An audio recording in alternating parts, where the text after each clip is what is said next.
Municipal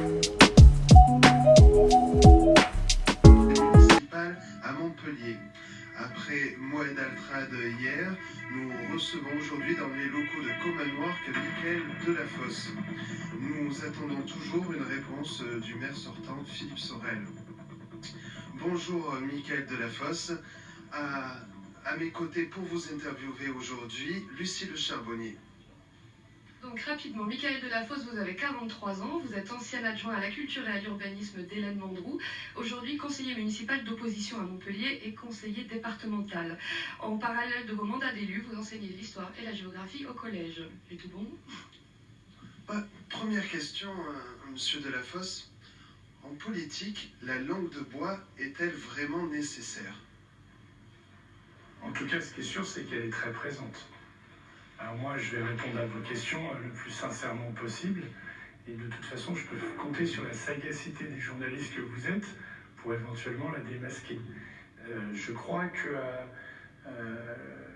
la langue qui est utilisée par ceux et celles qui s'engagent dans le débat politique, elle doit d'abord être marquée par un peu de constance, de cohérence, pour qu'elle soit crédible. La vérité d'hier ne peut pas être déformée en fonction de ses propres intérêts. Voilà. Et donc il faut une forme de sincérité, et quand elle n'est pas au rendez-vous, la presse, d'ailleurs les citoyens nous interpellent, et c'est peut-être quand on esquive trop les questions que ça ne marche pas. Ou j'ai essayé d'y répondre très clairement aujourd'hui. Eh bien, cette campagne à Montpellier a souvent été qualifiée, et à juste titre malheureusement, d'un peu folle, d'un peu dingue, excusez-moi l'expression, mais c'est ainsi. Elle a aussi souvent été comparée à une série de fiction qui est Baron Noir. Dans cette série, le personnage Rick Vart, qui interprète un candidat socialiste interprété et joué par Cadmerade, dans la saison 3, fait une quête vers la présidentielle. Lors d'un épisode, il s'interroge et sollicite un sondage pour savoir que pensent les citoyens de lui dans cette quête. Il cause toutes les cases. Par contre, il y a un problème, il est socialiste. Du coup, excusez-moi cette introduction, mais quel est votre rapport avec le Parti socialiste ? Est-ce qu'aujourd'hui, le parti peut être un handicap ?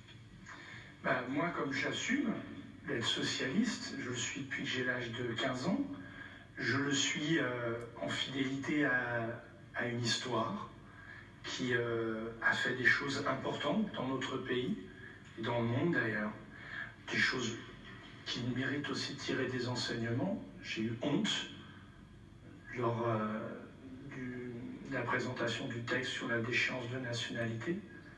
Le socialisme a toujours, la gauche française, œuvré pour l'égalité des droits. Et j'ai été très fier quand Christiane Taubira a fait adopter la loi sur le mariage pour tous. Pour moi, ce repère qui a été la création par Lionel Jospin et la majorité de gauche plurielle de la CMU, permettant de garantir à chacun d'entre nous l'accès de tous à la santé. Je n'étais qu'un petit garçon, mais j'ai été aussi bercé par cette volonté de faire la 5e semaine de congé payé, abolir la peine de mort, la retraite à 60 ans. J'ai été marqué par le fait qu'un jour, un ministre de l'Éducation nationale ait un budget plus important que celui de l'armée. C'était Lionel Jospin en 1989. Alors évidemment, ça fait très 20e siècle, tout ce que je raconte. Et un peu début du 21e siècle. À Montpellier, un socialiste a dirigé cette ville, une socialiste, Georges Frêche, Hélène Mandroux. Moi, je ne fais pas partie de ceux qui brûlent le passé. J'en tire des enseignements. Et si j'assume d'être socialiste, c'est parce que je crois qu'on a toujours besoin de donner des repères. Tous ceux qui changent de camp en fonction de leurs intérêts électoraux participent au désenchantement démocratique. L'opportunisme est un comportement politique assez fréquent. Regardez M. Collomb à Lyon, s'alliant avec M. Wauquiez, le candidat de M. Wauquiez. Regardez tous ces gens qui ont changé de casaque en 2017. Moi, j'étais un soutien de Benoît Hamon.